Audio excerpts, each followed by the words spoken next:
আসসালামু আলাইকুম ওয়া রাহমাতুল্লাহি ওয়া বারাকাতুহু। আউযু বিল্লাহি মিনাশ শাইতানির রাজীম। বিসমিল্লাহির রহমানির রহিম। ইন্নাস সালাতা তানহা আনিল ফাহশাই ওয়াল মুনকার। সমস্ত প্রশংসা আল্লাহ সুবহানাহু ওয়া তাআলার জন্য। অসংখ্য দরুদ ও সালাম পেশ করছি প্রিয় নবী মুহাম্মদুর রাসূলুল্লাহ সাল্লাল্লাহু আলাইহি ওয়াসাল্লামের প্রতি। আল্লাহুম্মা সাল্লি আলাইহি আল্লাহুম্মা বারিক আলাইহি। সম্মানিত দর্শক শ্রোতা, আজকের পর্বে আমরা আলোচনা করব সালাত সম্পর্কে।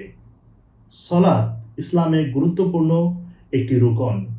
আল্লাহ সুবহানাহু ওয়া তাআলা পবিত্র কোরআনে বলেন, ইন্নাস সালাতা তানহা আনিল ফাহশাই ওয়াল মুনকার। নিশ্চয়ই সালাত খারাপ এবং অশ্লীল কাজ থেকে বিরত রাখে।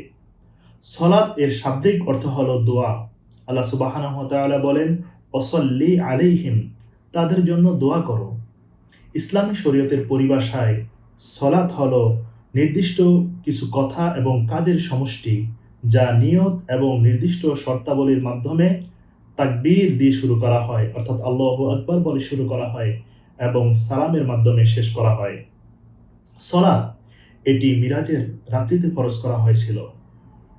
আব্দুল্লাহ ইবনে মাসউদ রাদিয়াল্লাহু তাআলা আনহু তিনি বলেন, আল্লাহ রাসূল সাল্লাল্লাহু আলাইহি ওয়াসাল্লাম বলেছেন যে মিরাজের রাত্রিতে সপ্তম আকাশে আমাকে ৩টি বিষয় দেওয়া হয়েছে। ১, যে ৫ ওয়াক্ত সালাত। ২, সূরা আল বাকারার শেষ আয়াতসমূহ।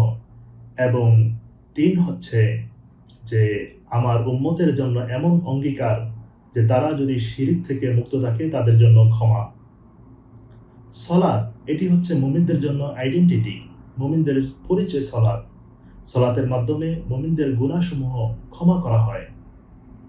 এবং ইসলামিক স্কলারদের মতে কেউ যদি এই সালাতকে ইচ্ছাকৃতভাবে ছেড়ে দেয় বা ইচ্ছাকৃতভাবে অস্বীকার করে, তাহলে সে কুফরি করল।